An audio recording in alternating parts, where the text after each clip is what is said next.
What's going on, everyone? It's March 19th. Welcome back to another episode of Puck U. I'm Mike Burns. We got Why Lose Sports NHL handicapper Les Victory alongside of us. We're talking picks. We're talking likes, leans, straight up winners. We got everything that you need to navigate this 13-game slate tonight. Les, how the hell you doing today, brother?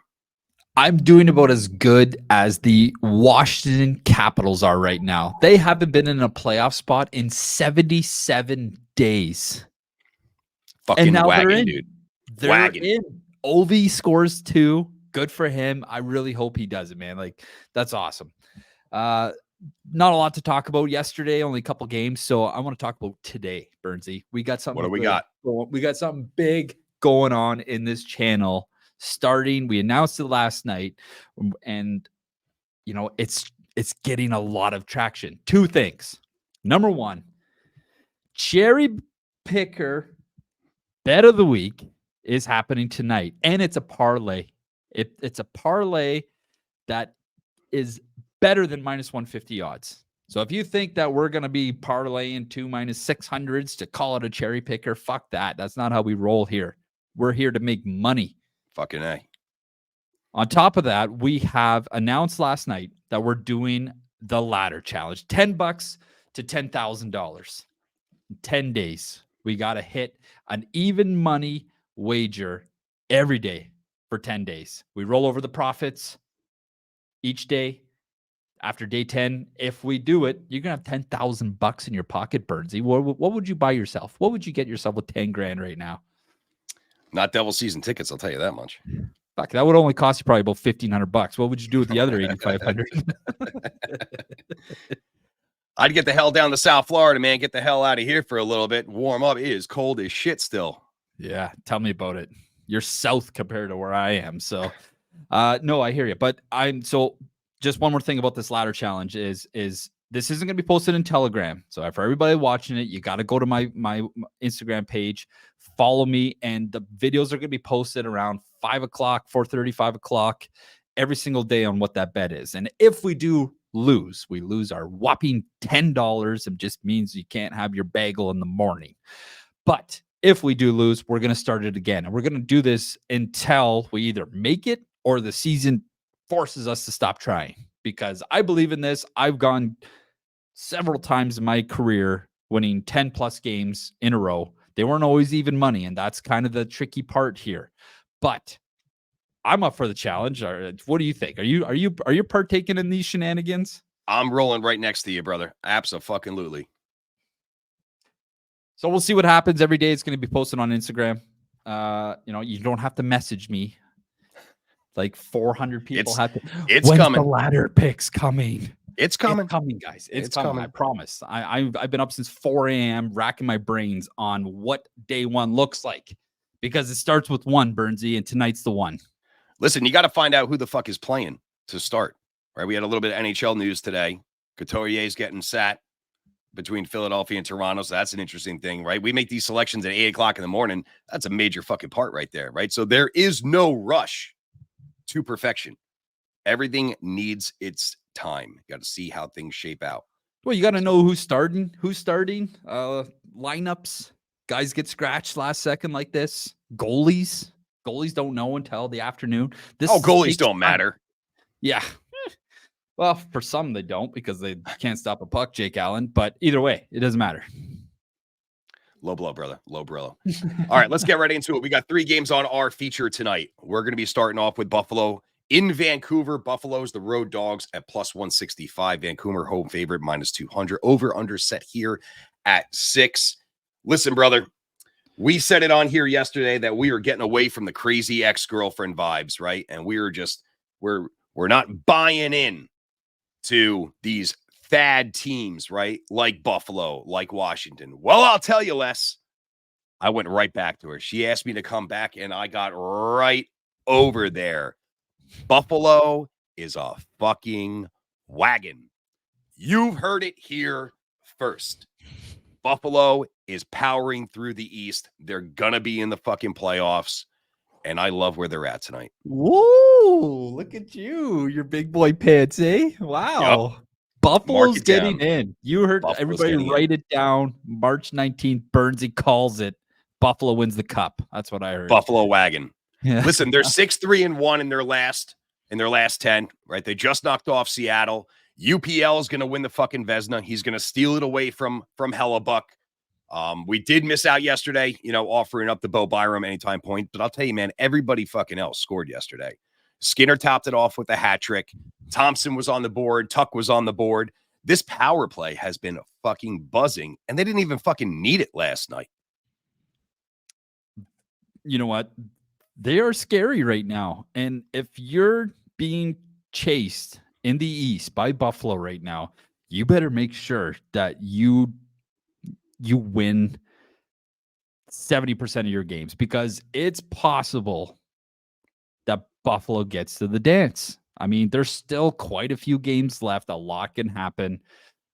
We've seen teams plummet and then other teams surge so many times over the course of the year. And that's the beauty about NHL. That's the beauty about this game, is teams can do that. Now, Vancouver has struggled lately, Burnsy, and everyone kind of forgets about Vancouver. Oh, they're top team in the West, whatever. It's Vancouver, They're 5-5 in their last 10. Ever since they acquired Lindholm, I think they're barely flirting with a 500 win percentage. It's not the way it's supposed to be. That's definitely not the way it's supposed to be, especially when Demko's sitting on the sidelines with his pulled whatever his issue is. And I get it. It's probably a good thing to rest him anyway. You're making it to the dance. Give him some rest. Make sure he's 105% for game one when it really fucking matters. So I get it, but I don't love this spot for Vancouver. I mean, we bet against them the other night. What was it? It was the Caps. Yeah, we called the Caps as an underdog bet of the night to go in, and we were right. They lose to Colorado and what should have been a win. They were up 3. So they're having a lot of issues, and not only are they having issues with injured goalies, is they can't get the puck to the net, Burnsy. The last 2 games, they've had 22 and 21 fucking shots. Who are you beating with that? Listen, 6 of their last 10 have been 1-goal affairs, man. They've lost the last 2, like you said, to Colorado and Washington. I mean, DeSmith is not a surefire fucking bet here by any stretch of the imagination. This is still the same guy that they let in there, just pummeled by Minnesota. I know we keep bringing it up, but it's still fucking funny. Hung 10 on him. I mean, he's 9-7-2 on the year, 3.3, 8.91. I don't have this kind of confidence, in this guy, in this spot here. Washington, who can't fucking score, scored 4 goals on 38 shots. They blew a 3-goal lead the other night to Colorado. And like you said, the offense has been struggling. So I don't see that this is easy money over here for Vancouver home W. From what I can see, Burnsy, I can't get confirmation of a starting goalie from Buffalo. I don't know. It's the only thing that scares me. Well, and here's the thing. To me, it's a challenge both ways, because right now it says Devin Levi, but he's unconfirmed. Okay, this guy hasn't played in the NHL in I don't even know how long. It's been a while. But then if UPL gets going again, the guy is a human being. He's played every game since March fucking 1st. He's played the 18th, the 16th, the 14th, the 12th. Like, the guy has played a lot of hockey. How much can this guy take? We saw the Detroit game. He let in a few goals. Not his best effort, but how long can they, hang out with UPL to get them to where they need to get to? Is this just, okay, you're going to be Marty Brodeur? We need you to play 70 games right now, because that's how it was back in the day. And we've seen the game really change, that's not often the case anymore. Load management, I think hockey's been watching too much basketball, because you don't see goalies play back-to-back nights. But now when everything's on the line, too bad. Get in, do your fucking job, stop the biscuit. Well, listen, I mean, UPL's looking like he's going to be the future between the pipes for Buffalo. I mean, is it even worth really firing him back out, especially here in this spot on a back-to-back? You're going to throw Levi out there, who's decent. I mean, this whole thing gets shot to shit if you see Comrie between the pipes. He hasn't fucking had a W since October. It wouldn't be Comrie. It'd be either Thank Levi God. or UPL. But as a coach, how do you come to that? Like, I haven't looked at Buffalo's upcoming schedule, but they're obviously going to have a day off tomorrow. So okay, you know what, man? You got to dig deep. And like, is he strong enough mentally to be able to go and continue? Like, physically, he probably is. But as a goalie, that's only fucking 50% of it, Burns. You got to be, your headspace has got to be clear. And if you're getting tired from playing day in and day out, that's going to catch up to you eventually. I mean, I don't know the guy enough to be like, oh no, this guy's a rock. This guy's a rock. He can play 82 games of the year and put in good efforts. I don't think that's his personality yet. So a part of me wants to believe like something's got to give for Buffalo. Something's got to, go against them. So many things have been going good for them. So it's a tough one to play. I'm personally staying away from this game. Buffalo is, too hard to read right now because of how good they've been and how good UPL's been. I feel like this is a tough spot for them to play this game in what still is the best team in the West, right? So I'm running away. I don't want anything to do with this one. You could take your ball and go home, man, but I am all over this fucking Sabres team right now. I am riding them all the way into the playoffs. Let's go, Buffalo. If they win, you better have a Tage Thompson jersey on tomorrow's podcast. I'm coming through a fucking table tomorrow on the podcast if they win this fucking game. All right, guys. Next game on the slate. We got the Jets and we got the Rangers. Jets, another road dog here, plus 105. Rangers, minus 125. Over under set here low. They're thinking it's going to be a goalie battle, right? 5.5 here.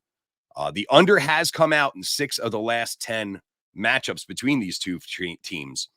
Winnipeg's going to start the first game of a Metro road trip.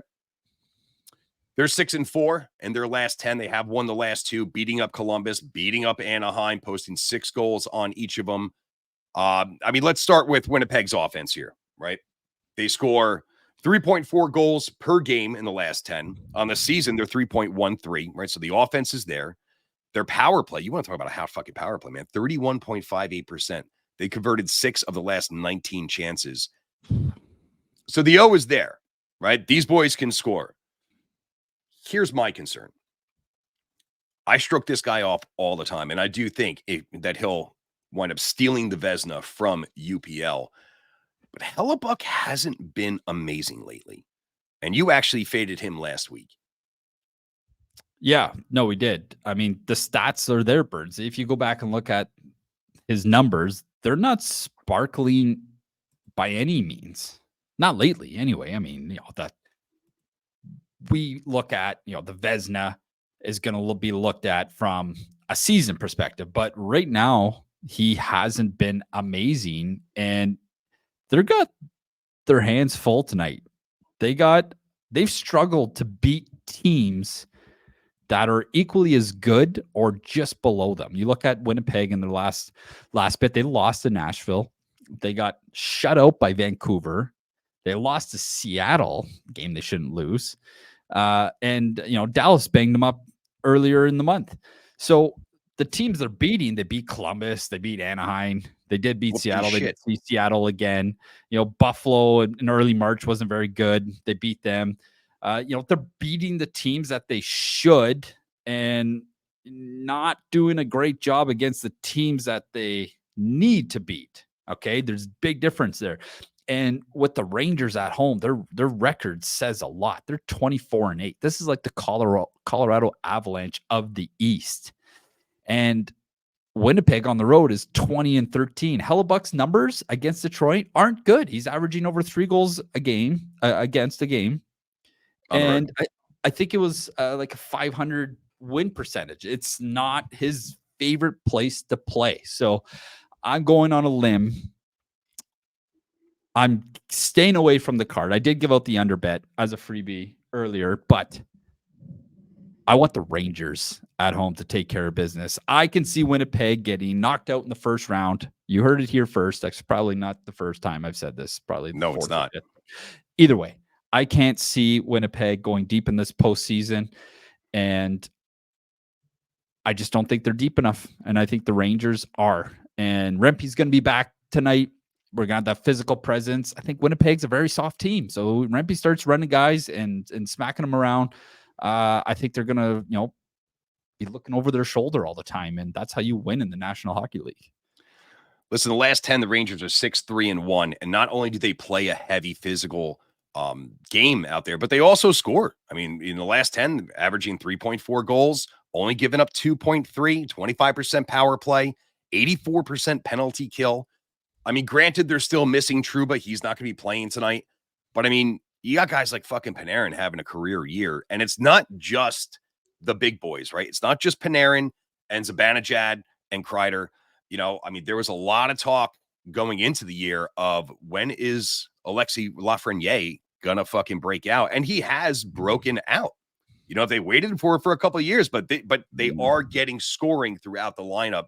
Fucking Vinny Trocheck, dude, he's got 9 points his last 10 games, and it's not just a small sample size of him having a good 10 games, but the end all be all for the Rangers, and the reason why we were talking so much shit about them before the All-Star break is because of their pipe play, is because of a guy like Shesterkin. In the last 10 games, he's 7-2-1, posting a 1.69 and a 9.48 save percentage. Not only that, but he's even better at home. Oh, he's got a sick home record. He's way better at home. I'm just looking at his last few games here. His last loss was in Tampa. He let in 5. But that was like the only bad game since. Yeah. And then he comes home and gives up 2 for a 27 save effort and a 9.26 against the Islanders at home. He's one of those goalies that is really good at home. So I like to see that continue, especially with Hellebuck kind of not struggling, but just not his sharp self. We usually see Hellebuck stealing games. I don't think he's going to steal this one. I do think Shesterkin's going to do his fucking job. And you got this game on the under. I got the Rangers on the money line as home favorites. All right, last little bit of shit talking we got going on here. We got Colorado walking into St. Louis, the Avs taking on the Blues, and all the money in the universe is moving towards the Avs direction. This game opened up at -180. You're going to find it around -220 over under set here at 6.5. Now, listen, dude, like we all know about the Avs, right? You want to talk about just fucking beasts, right? Nate Dogg, pretty much automatic goal, assist over 1.5 points, right? The big dog three-way parlay for Nate. But I don't necessarily like Colorado in this spot tonight. Somebody does, because that is a huge fluctuation in the market, right? That's a lot of change going from, what did you say, -180? -180. Yeah, I mean, somebody sees something that maybe we're not. I don't really agree with it either, because from a handicapper perspective, Colorado's not even 500 on the road. So you're really going to get 2.25 on them. I don't know, man. Look at St. Louis's record. Yeah, sure, they're battling for a playoff spot because, well, they can't win on the road. But what they can do is they can win at home. They're 21-12 at home. And they're in a much, much more important spot. If there's a 90% chance they're not making it to the dance, but you're not going to go in their room and tell them that they're not. I watch dinner between the pipes. That psycho will fucking kill you. They've quietly won 4 in a row. Nobody's talking about St. Louis right now because they're not going to make it. But they're kind of in the same spot as Buffalo, and yet everybody's talking about Buffalo. I don't know. Maybe people just don't like blues music. I don't know. Whatever. It doesn't matter. But what the thing is you got the backup goalie coming in for Colorado, who's had signs of goodness. I mean, we still don't know a lot about him because of how limited playing time he does get. But what we do know is that Binnington is a fucking beast. And even Hofer's been great. Goaltending for St. Louis is 2.0 goals against and a 938 save percentage over their last 5. Well, yeah, no shit. They've won 4 in a row. You're not going to lose games when you got that kind of effort going in. So Binnington at home. Did you watch him play the puck? Have you watched any St. Louis? Yeah, I've actually watched a couple St. Louis games. He is like a third defenseman back there. He handles the puck so well. He's got to be one of the best in the league at handling the puck. Me being a defenseman, I loved it. That was the greatest thing ever when you know you're not getting put through the boards because your third defenseman is going to make an outlook pass and you're breaking out of your zone right away. And I think that's a big part of why zone time in St. Louis's end is lower than it probably should be, was because of how good he is at playing the puck.